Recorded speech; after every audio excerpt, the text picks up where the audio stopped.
अस्सलाम वालेकुम, मेरा नाम शेफ़ अफ़ज़ल है और आज मैं आपके साथ वाइट बीफ बिरयानी की रेसिपी शेयर करूंगा।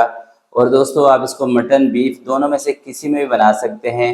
देगी स्टाइल ये रेसिपी है। आगे ईद भी आने वाली है, तो इस ईद पर आप ये रेसिपी ज़रूर ट्राई कीजिएगा। इंशाल्लाह आपको मज़ा आएगा दोस्तों ये बनाकर।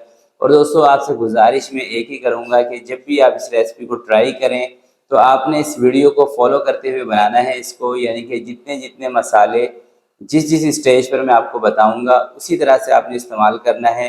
और चावलों को जो बॉईल करने का तरीका मैं आपको बताऊंगा, जो कोरमा बनाने का तरीका बताऊंगा, सब चीज़ों को आपने ध्यान से देखना है और इस वीडियो को बिना स्किप किए देखिएगा, ताकि बिरयानी की जो जो दोस्तों टिप हैं सारी आपको समझ आ जाएं।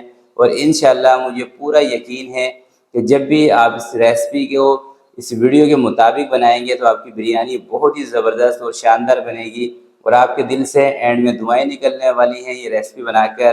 तो फिर बिना टाइम ज़ाय किए चलते हैं इस मज़ेदार रेसिपी की तरफ और इसको बनाना स्टार्ट करते हैं। बिस्मिल्लाहिर्रहमानिर्रहीम। तो ये दोस्तों मेरे पास गोश्त है 1250 ग्राम, यानी कि सवा किलो।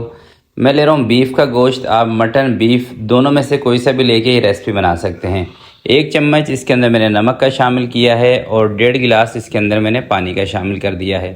1 चम्मच अदरक और लहसुन का पेस्ट और 15 मिनट के लिए सीटी बजने के बाद प्रेशर कुकर को हम चलाएंगे। अगर मटन का गोश्त हो तो आप 12 से 13 मिनट ले सकते हैं, क्योंकि मटन दोस्तों बीफ के मुकाबले में जल्दी गल जाता है।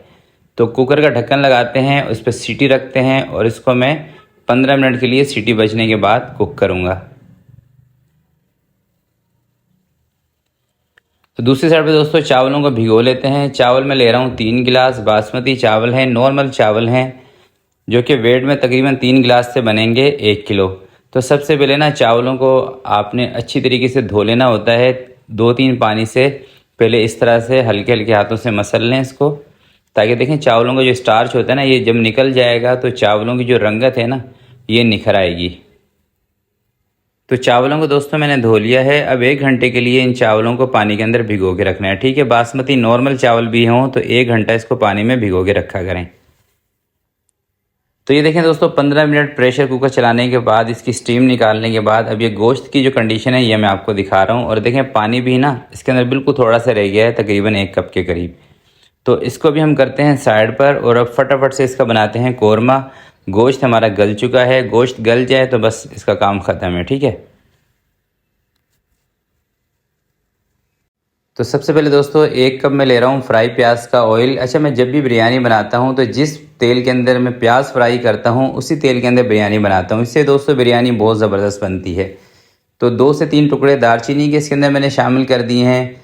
10 से 12 पीस काली मिर्चों के, 4 से 5 अदद सब्ज़ इलायचियाँ, 1 छोटा चम्मच सफ़ेद ज़ीरे का इसके अंदर शामिल कर दिया है। 2 चम्मच अदरक और लहसुन का पेस्ट इसमें शामिल कर दिया है। अब अदरक और लहसुन के पेस्ट को और ये जो खड़े मसाले हैं ना, इनको 1 से 2 मिनट के लिए दोस्तों तेज़ आंच पे हमने फ्राई करना है, ताकि अदरक और लहसुन का कच्चापन ख़त्म हो जाए और खड़े मसालों का जो फ्लेवर है ये ऑयल के अंदर और अदरक लहसुन के अंदर अच्छी तरह से आ जाए। बस ज़्यादा इसको नहीं फ्राई करना है, 1 से 2 मिनट फ्राई करना है। ठीक है, अगर इसको ज़्यादा फ्राई करेंगे तो ये ओवर कुक हो जाएगा। 1 से 2 मिनट फ्राई करने के बाद दोस्तों जो गोश्त हमने उबाल के रखा था ना, ये इसके अंदर ऐड कर देंगे और साथ ही इसके अंदर जो मसाले हमने लेने हैं वो भी ऐड कर देंगे। तो तकरीबन 4 चम्मच इसके अंदर मैं ग्रीन चिली का पेस्ट शामिल कर रहा हूँ। अगर इस तरह का पेस्ट आपके पास ना हो तो आप 7-8 हरी मिर्चें लें, उसका पेस्ट बनाएं, इसमें शामिल कर दें।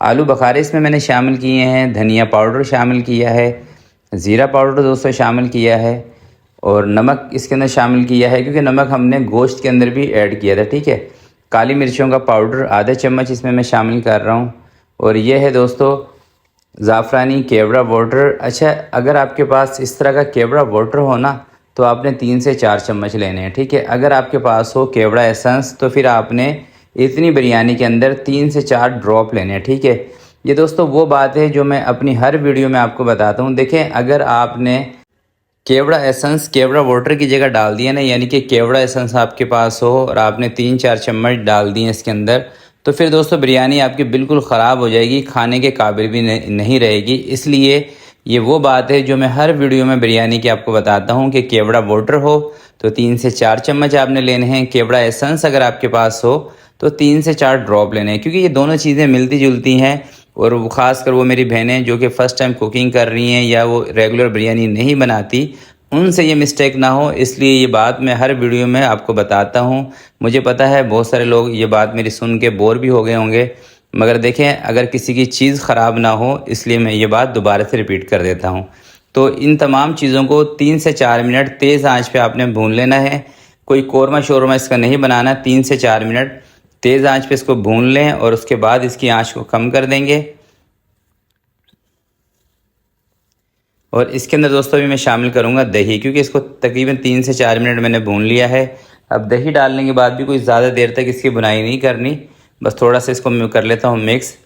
क्योंकि दोस्तों देखें, आप कोई सी भी बिरयानी बनाएंगे ना, बिरयानी का जो कौरमा बनाने का असूल ये होता है कि इसको कोई बहुत ज़्यादा देर तक आपने भुनाई नहीं करनी होती। अगर बहुत ज़्यादा देर तक आप भुनाई करेंगे ना, तो फिर आपकी बिरयानी के अंदर से वो जो देगी बिरयानी का टेस्ट है ना, वो नहीं आएगा।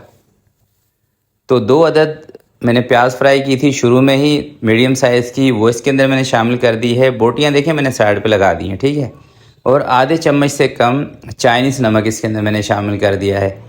1 चम्मच दोस्तों होममेड गरम मसाला है, ये इसके अंदर शामिल कर रहा हूँ। देखें बिरयानी के अंदर खुशबू के लिए ना गरम मसाले का दोस्तों बहुत रोल होता है। अगर गरम मसाला आपका सही होगा तो बिरयानी में खुशबू आएगी। और आपने देखा ना, इस बिरयानी के कौरमे के अंदर तकरीबन 1.5 कप के करीब इस वक्त पानी मौजूद है। तो जब इसके बीच में 1.5 कप के करीब पानी था ना, तो मैंने इसका चूल्हा बंद कर दिया है और अभी भी 1.5 कप पानी इसके अंदर है। बाकी हरी मिर्चें इसके अंदर मैंने शामिल की हैं, 1 लेमन शामिल किया है, थोड़ा सा धनिया, थोड़ा सा पुदीना। और चूल्हा इसका बंद करके इसको मैं रख रहा हूँ साइड पर, क्योंकि ये कौरमा हमारा हो चुका है तैयार। बस अब चावल दोस्तों उबाल के इसके अंदर हमने डालने हैं। तो चावल उबालने के लिए दोस्तों मैंने पानी रख दिया था चूल्हे के ऊपर। पानी के अंदर उबाल आ गया है। जैसे ही पानी के अंदर उबाल आए, आपने इसके अंदर 3 से 4 चम्मच नमक के डाल देने हैं। बिल्कुल भी नहीं परेशान होना कि पानी के अंदर इतना ज़्यादा नमक डाल देंगे, नमक बहुत ज़्यादा तेज़ हो जाएगा, ऐसा कुछ नहीं होने वाला दोस्तों। देखें, जिस पानी के अंदर आप चावलों को उबालते हैं ना, खासकर बिरयानी के, उस पानी के अंदर नमक की क्वांटिटी ज़्यादा होनी चाहिए, नमक तेज़ होना चाहिए। और दूसरी बात यह है कि जो आप कौरमा तैयार करते हैं उस कौरमे में भी हल्का सा नमक तेज़ होना चाहिए। बिरयानी के अंदर आप 1000 मसाले डाल देंगे, जब उसके अंदर नमक कम होगा ना, कोई मसालों का पता नहीं चलेगा। तो कवर लगा के इन चावलों को मैंने तेज़ आंच पे एक उबाल दिला लिया है। जैसे ही एक उबाल आया, कवर हटा दिया था। अब देखें दोस्तों, यहाँ पे आपकी समझने की बात यह है कि ये चावल हैं हमारे बनास्पति, ठीक है। जब बासमती चावल हों तो आपने इन चावलों को उबालना है 60% तक। बिल्कुल ध्यान से आपने इसको देखना है। 60% जब आपको लगे कि चावल आपके गल चुके हैं, तो आपने आधे से ज़्यादा चावल इसके अंदर से निकाल लेने हैं। मैं 1 कनी या 2 कनी के चक्कर में आपको नहीं उलझाऊंगा, क्योंकि मुझे पता है मेरी बहुत सारी बहनें हैं, भाई हैं, जिनको 1-2 कनी की समझ नहीं आती। बस आपको सिंपल सा समझा रहा हूँ। 60% तक जब आपको लगेंगे चावल गल चुका है, तो आपने इसमें से आधे से ज़्यादा चावल निकाल लेने हैं। अच्छा, अब आप पूछते हैं 60% शेफ़ कितना होता है। देखें, 60% आप अंदाजे से ही लगाएंगे कि 100% से आधे कितने होते हैं, 50%। उससे थोड़ा सा, यानी कि आधे चावलों से थोड़ा सा ज़्यादा चावलों को गला लेंगे ना, तो ये 60% बन जाएगा। तो दूसरी साइड पे कौरमे के अंदर ये देखिए, मैंने आधे से थोड़े से ज़्यादा चावल इसमें डाल दिए हैं, और बाकी के जो चावल बच रहे हैं ना, उनको कोई 3 से 4 उबाल और करा लेंगे, ताकि ये वाले चावल तकरीबन 80-85% तक गल जाएं। क्योंकि दोस्तों ये चावल हैं बासमती, और कौरमे के अंदर हमने रखा है पानी, तो इसलिए ये जो चावल है ना, इनको मैंने 60% तक गलाया है, जो कौरमे के ऊपर डाले हैं। अगर हम कौरमा बिल्कुल ड्राई कर लेते हैं, फिर देगी बिरयानी का टेस्ट नहीं आएगा बिल्कुल, ठीक है। और जब आप बिरयानी को खोलेंगे ना, तो चावल भी आपके टूट जाएंगे। तो इस वक्त आपने क्या करना है कि फ्लेम को तेज़ कर देना है, और आधा कप लेना है ऑयल का। फ्राई प्याज का ऑयल ले लें या नॉर्मल सिंपल सादा ले लें, और इस तरीके से चम्मच की मदद से पूरी बिरयानी के ऊपर आपने ऑयल को अप्लाई कर देना है। इससे दोस्तों बिरयानी के जो चावल हैं, एक तो चिपकेंगे भी नहीं आपस में, और दूसरा इसके अंदर चमक भी आएगी। तो ये देखिए, मैंने फ्लेम को हाई किया हुआ है, और जब तक ये फ्लेम हमारा हाई रहेगा, जब तक इस तरह से इसके अंदर से स्टीम ना निकले। देखें, जब इतनी स्टीम इसमें जमा हो जाए ना, और आपको यूँ लगे कि अब इसमें से काफ़ी ज़्यादा धुएँ निकलना स्टार्ट हो गए, फिर आपने इसको दम पे लगाना है। बिल्कुल भी आपने घबराना नहीं है कि ये नीचे से लग जाएगी, ऐसा कुछ नहीं होने वाला, क्योंकि पानी है कौरमे के अंदर, ठीक है। जब अच्छी से स्टीम जमा हो जाए, फिर इसके नीचे तवा रखें और इसको दम पे लगाएं 12 से 13 मिनट। घड़ी का टाइम देख के दोस्तों आपने दम लगाना है, ऐसी अंदाजे से नहीं लगाना है कि बस रख दिया दम पे और भूल गए।